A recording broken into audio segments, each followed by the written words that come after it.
Well, it is hard to believe, but there was a time when fans did not have sports radio stations to listen to. That is before Jeff Smulyan created WFAN. He came up with the idea in college, and he had a tough time selling this. Can you believe that? That's just one of the stories in his new book called Never Ride a Roller Coaster Upside Down, the ups and downs and reinvention of an entrepreneur.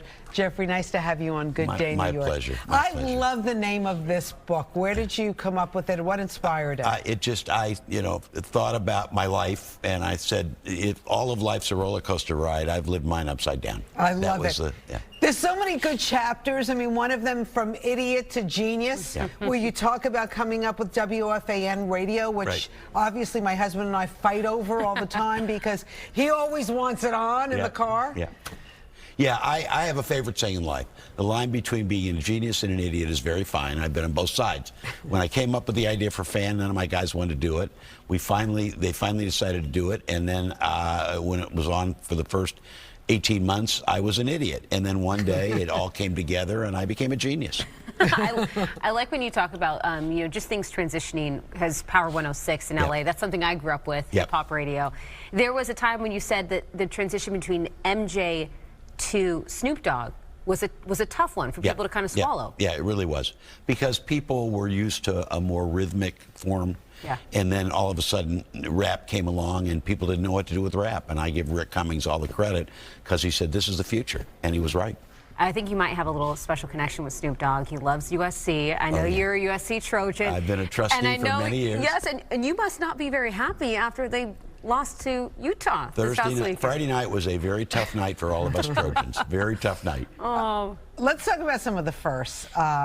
You hired David Letterman. That's incredible. For the radio.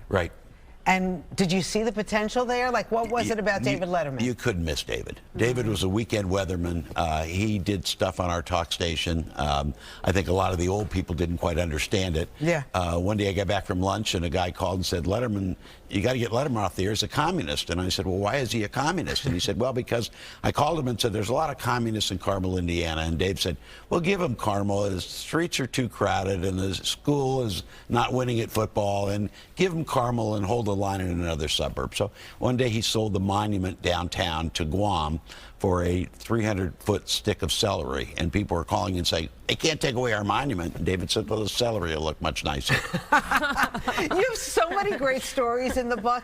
And for those of you who probably know this, you were also the owner of the Seattle Mariners at one point.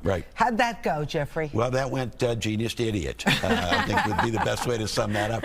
I loved it. We made some great friends in baseball. But I used to joke that to own the Mariners, you really need to be a billionaire, which I wasn't. To own the Yankees or the Dodgers, if you had a good paper route, you could be okay, because the economics were different. But I loved it. Made some great friends. Very proud of the work we did there. Well, speaking about the Mariners, I think you had that in your 11 commandments. And the last one that you added on was admit your mistake. And that was from the Mariners. It was from the Mariners. Yeah. We did the 11 commandments, which is never jeopardize your integrity and have fun and treat people well and be rational. And then when we got out of baseball, people said, "What did you learn?" I said, "We learned the 11th commandment: admit your mistakes." So no baseball in your future then? Well, we looked at it again. It never worked out. So right now, at this stage of my life, I think I'm just going to keep doing what I do. So how are you doing, Jeffrey? Because at one point, you had to sell things because you were in financial distress. When the economy turned upside down, I think that's the thing I'm proudest of. Many of our peers went bankrupt. We didn't. We paid down almost $2 billion of debt. We now have a company with money in the bank and no debt, and we're doing some fun things. What are you doing these days? We have a sound masking business which controls sound. We have a digital a business that does dynamic pricing for all sorts of things, concerts and movies and events. We have a podcasting business, and we're looking for new things, so we're having a lot of fun. Wow. Who's this book for? Is this for specifically entrepreneurs? Or I think it's for people, listen, I think we're all entrepreneurs of our lives. It's for people who have wanted to think about a business, but it's also just about the things that help you get through life. Hopefully it'll make you smile. The last line in the book is my mother's advice: just laugh. And I hope people will smile, and it will help them learn how to navigate not only their business, but how to deal with their kids or their wives or their families. But it's a very gratifying experience. Right. You don't need to own a radio station to get something out of this book, well, Jeffrey. There's lessons to be learned for all of us, right? That's exactly right. And so as I say, we're all entrepreneurs of our own lives.